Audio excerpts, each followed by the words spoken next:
All things will die by Alfred Lord Tennyson. Tennyson हा English poet आहे आणि poet laureate देखील होता. टायटलवरून कळालंच असेल की ही कविता मृत्यूविषयी आहे. ही कविता आयुष्याची तरलता स्पष्ट करते. कवी सांगतोय की आयुष्यात बदल हे शाश्वत होत राहतात. त्यामुळे खराखुरा मृत्यू होण्या अगोदर आयुष्यात अनेक छोटे छोटे मृत्यू होत असतात. आयुष्य हे अनेक छोट्या छोट्या मृत्यूंनी भरलेलं असतं. एक दिवस निस्तेज होणाऱ्या नैसर्गिक सृष्टीचा संदर्भ देत कवी जीवनातील व्यर्थतेचा खोलवर शोध घेतो.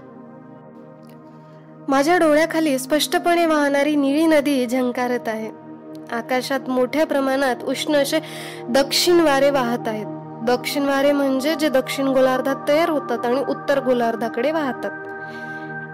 एकामागून एक पांढरे ढग क्षणभंगुर होत आहेत आणि आज मे महिन्याच्या सकाळी प्रत्येक हृदय आनंदाने धडधडते. तरीही सर्व गोष्टींचा मृत्यू अटळ आहे. झरे वाहायचे थांबतील, वारा वाहायचा थांबेल, ढग वाहायचे थांबतील, हृदयाचे ठोके थांबतील, कारण सर्व गोष्टींचा मृत्यू हा अटळ आहे. वसंत ऋतू यानंतर कधीही येणार नाही. अरे व्यर्थ. आपल्याकडे जरी मे महिन्यात उन्हाळा असला तरी त्यांचा उन्हाळा हा जून मध्ये सुरू होतो. त्यामुळे त्यांच्याकडे मे महिना हा वसंताचाच ऋतू असतो. कवी असं म्हणतोय की एवढा सुंदर वसंत ऋतू फुललाय. नदी खळखळते, वारा वाहतोय, आकाश निरभ्र आहे, सगळं किती चैतन्याने ओतप्रोत झालंय. पण जसा हा मे महिना संपेल तसा उन्हाळा सुरू होईल आणि हा वसंत ऋतू हे चैतन्यमय वातावरण संपून जाईल. त्यामुळे हे सगळं व्यर्थ जाणार आहे असं तो म्हणतोय. पुढे म्हणतो, मृत्यू दारातच वाट पाहत आहे.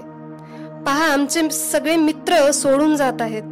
वाईन बनवणे, आनंदोत्सव साजरा करणे हे सर्व जाईल. आणि पुढे तो फारच छान ओळ लिहितो, we are called, we must go. आम्हाला बोलवले आहे आणि आम्हाला जावेच लागेल. कुठे?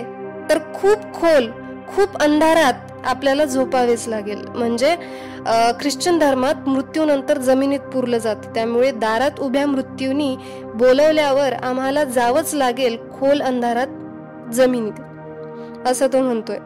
आणि मग हा आनंद शांत होईल, म्हणजे संपेल. पक्ष्यांचा आवाज आता इथनं ऐकू येणार नाही आणि टेकडीवरचा वाराही इथे येणार नाही. काय हे दुःख. पुढे म्हणतो, ऐका, मृत्यू बोलवत आहे. मी तुमच्याशी बोलत असताना माझा जबडा पडतोय. लाल गाल निस्तेज होत आहेत, मजबूत हात गळून जात आहेत, रक्त गोठत आहे, डोळ्यांची हालचाल थांबली आहे आणि 9 वेळा पासिंग बेल वाजत आहे. आता हे ख्रिश्चन लोकांची अंत्यसंस्काराची विधी आहे. आत्म्याला शांती मिळावी म्हणून ते 9 वेळा बेल वाजवली जाते. आणि पुढे म्हणतो, आनंदी आत्म्यास निरोप दिला गेला. आणि मग म्हणतो, आपणा सर्वांना माहितीच आहे की आपल्या या पृथ्वीचा खूप अगोदर एकेकाळी जन्म झाला आहे आणि त्यामुळे एक दिवस ही पृथ्वी देखील मरणार आहे. त्यामुळे गरम वाऱ्यांना वाहू द्या आणि निळ्या लाटांना किनाऱ्यास आदळू द्या, कारण अनंत काळासाठी सकाळ संध्याकाळ तुम्ही हे पाहू शकणार नाही.